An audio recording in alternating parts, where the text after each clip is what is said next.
ስለዚህ በእምነት ለመበርታት ሁለተኛው በአብርሃም ሕይወት ውስጥ የምታዩት ነገር ምን እንደሆነ ታውቃላችሁ? ምንድነው በአብርሃም ሕይወት ውስጥ ያለው ብላችሁ ጠይቁ።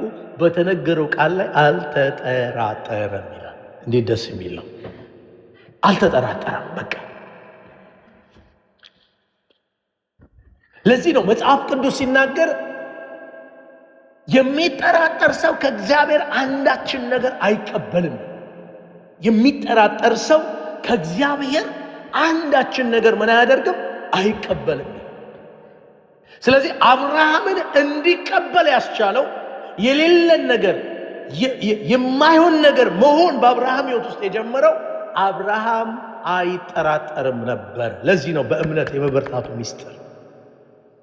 ወገኖቼ በሕይወታችሁ እግዚአብሔር በተናገራችሁና የእግዚአብሔር ቃል ስለናንተ በተናገረው ቃል ላይ ምንም አይነት ጥርጣሬ ሲመጣ ሪጀክት ማድረግ አለባችሁ። ሪጀክት ማድረግ ያለባችሁ ጥርጣሬውን እንጂ በእግዚአብሔር ቃል ላይ መጠራጠር አይደለም ያለብን። ወይም በተነገረን ትንቢታዊ ቃል ላይ መጠራጠር ወገኖች ወይ በፍጹም አላስፈላጊ ነገር ነው።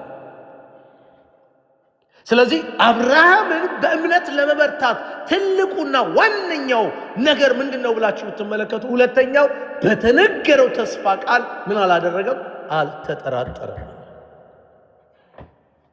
በቃ ጥርጣሬን ሪጀክት አድርጓል።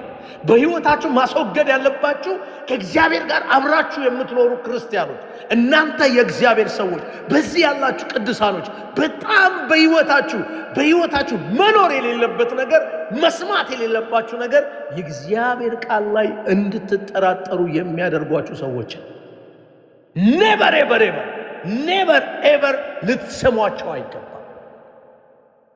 ጥርጣሬን የሚፈጥሩባችሁን የትኛውም ሰባኪ ይሁን፣ አስተማሪ ይሁን፣ አገልጋይ ይሁን፣ ጎረቤት ይሁን፣ ሰው ይሁን፣ ማንም ሰው የጥርጣሬን መንፈስ ሊከትብህ ሲመጣ ሪጀክት ማድረግ ያለብህ አንተ ራስህ። ወገኖቼ በፍጹም መስማት የለብንም።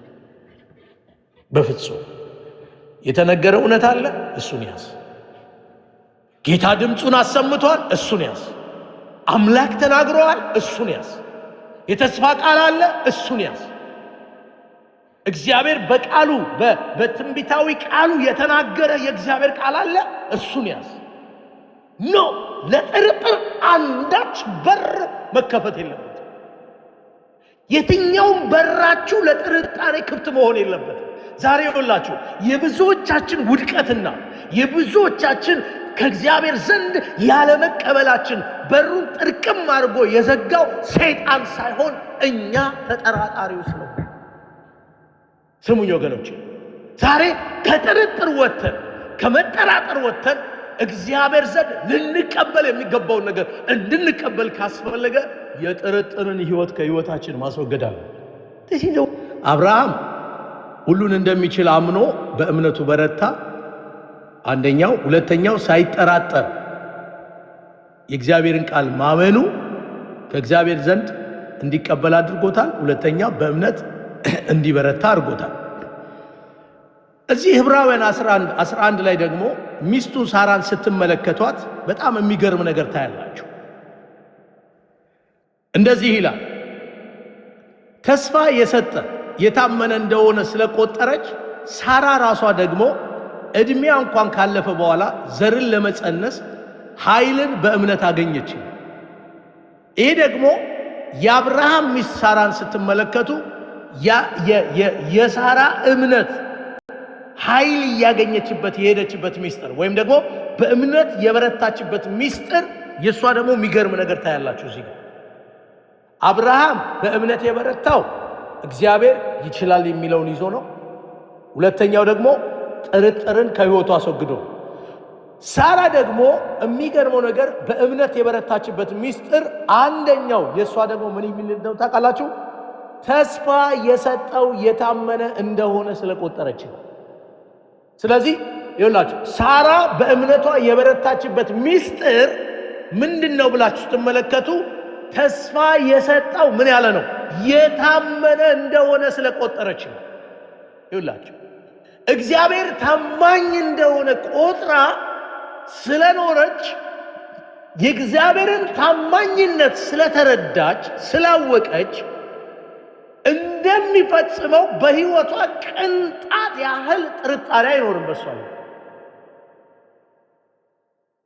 ይኸውላችሁ ታማኝነቱን እያሰበች የምትኖር ሰው ስለሆነች የተነገራት ተስፋ እንደሚፈጸም ተናጋሪው ማን እንደሆነ ገብቷታል ማለት ነው። በሌላ ተናጋሪው የተናገረውን የሚፈጽም የታመነ አምላክ ቶፕ ታማኝ እንደሆነ ገብቷታል። ስሙ ይባረክ። ዛሬ ደግሞ ይኸውላችሁ እንዲህ ነው ልናምን የሚገባው። እግዚአብሔር ታማኝነቱን የምናምን ሰዎች በሕይወታችን እግዚአብሔር የታማኝነቱ ምስጢር የተገለጠልንና የተረዳን ሰዎች ልክ እንደ ሳራ በእምነት የበረታን ሰዎች ለመሆን ነገሮቼን በእምነት አሳድጓቸዋል። ብዙ ነገሮቼ የተለወጡት በእምነት ውስጥ በማወጀው፣ በእምነት ውስጥ በምናገረው፣ በእምነት ውስጥ በመመላለሰው፣ በእምነት ውስጥ በማወጀው ነገር ውስጥ ነገሬ ሁሉ ተሰርቶ አይቻልም። ነገሬ ሁሉ ተለውጦ አይቻልም። አም ብለስድ በቃ እግዚአብሔር ባርኮናል። ቢኮዝ ይውላችሁ በእምነት ውስጥ የሚመላለሱ ሰዎች እንዳለ በእምነት ውስጥ ያለ የእግዚአብሔር መለኮታዊ በረከት ሕይወታቸው ላይ እያጨዱ እየተመገቡ በዛ ደስ እያላቸው የመኖር በዛ ውስጥ የመገለጥ ሕይወት ይኖራቸዋል። ይሄ የተጻፈልን የእግዚአብሔር ቃል። ስለዚህ ምንድነው እያልኳቸው ያሉት? ሳራ ተስፋ የሳጠው እንደሆነ የታመነ እንደሆነ ስለቆጠረች እራሷ ደግሞ እድሜዋ እንኳን ካለፈ በኋላ ዘርን ለመጸነስ ኃይል አገኘች። እኔኮ ተመልከቱ፣ ኃይል ያገኘችው እድሜዋን ቢያል መውለድ ባችልም ግን እንደምትወልድ የምትችልበትን አቅም ያገኘችው ምን ስላደረገች ነው ብያቸዋለሁ? እግዚአብሔር የታመነ ነው ብላ ስላመነች ነው።